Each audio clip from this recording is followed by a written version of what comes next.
சென்னை கோட்டூர்புரம் இரட்டை கொலை வழக்கில் 13 பேர் கைது செய்யப்பட்டுள்ளதை அண்மைச் செய்தியாக பார்த்து வருகிறோம். ரவுடிகள் அருண்குமார், படப்பை சுரேஷ் கொலை செய்யப்பட்ட வழக்கில் 13 பேரை தனிப்படை போலீசார் கைது செய்துள்ளதை அண்மைச் செய்தியாக பார்த்து வருகிறோம். கூடுதல் விவரங்களை செய்தியாளர் சுப்பிரமணியன் வழக்கு கேட்கலாம்.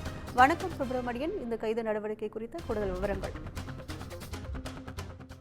சென்னை கோட்டூர்புரம் சித்ரா நகர் பகுதியில் இரட்டை கொலை சம்பவம் நிகழ்ந்தது. இந்த கொலை சம்பவத்தில் 13 பேரை போலீசார் கைது செய்திருக்கிறார்கள்.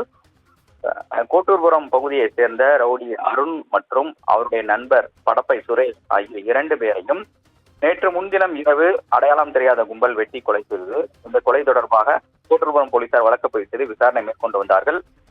அந்த கொலை வழக்கு தொடர்பாக சுக்கு காபி சுரேஷ் உள்பட 13 பேரை போலீசார் கைது செய்திருக்கிறார்கள். இந்த கொலை வழக்கில் 10 பேருக்கு தொடர்பு இருப்பதாக முதலில் போலீசார் தெரிவித்திருந்தார்கள். அதே போல கொலைக்கு உதவி செய்ததாக லோகேஷ் குமார், தருண், சூரிய பிரகாஷ் ஆகிய 3 பேர் என மொத்தம் 13 பேரை போலீசார் கைது செய்திருக்கிறார்கள். முன்விரோதம் காரணமாக இந்த கொலை நடந்திருப்பதாக போலீசார் தரப்பில் நேற்று தெரிவிக்கப்பட்டிருந்தது. அதன் அடிப்படையில் விசாரணை நடத்தப்பட்டு சுக்கு காபி சுரேஷ் உள்பட 13 பேரை போலீசார் கைது செய்திருக்கிறார்கள். கொலைக்கான முழுமையான காரணம் குறித்து 13 பேரிடமும் தனித்தனியாக விசாரணை என்பது மேற்கொள்ளப்பட்டு வருகிறது. எந்த இடத்தில் வைத்து விசாரணை நடத்தப்படுகிறது என்ற விவரத்தை காவல்துறை தெரிவிக்கவில்லை. ரகசிய இடத்தில் விசாரணை நடத்தப்பட்டு வருகிறது. விசாரணைக்கு பிறகுதான் நீதிமன்றத்தில் 13 பேரையும் ஆஜர்படுத்த போலீசார் திட்டமிட்டிருக்கிறார்கள். விவரங்களுக்கு நன்றி.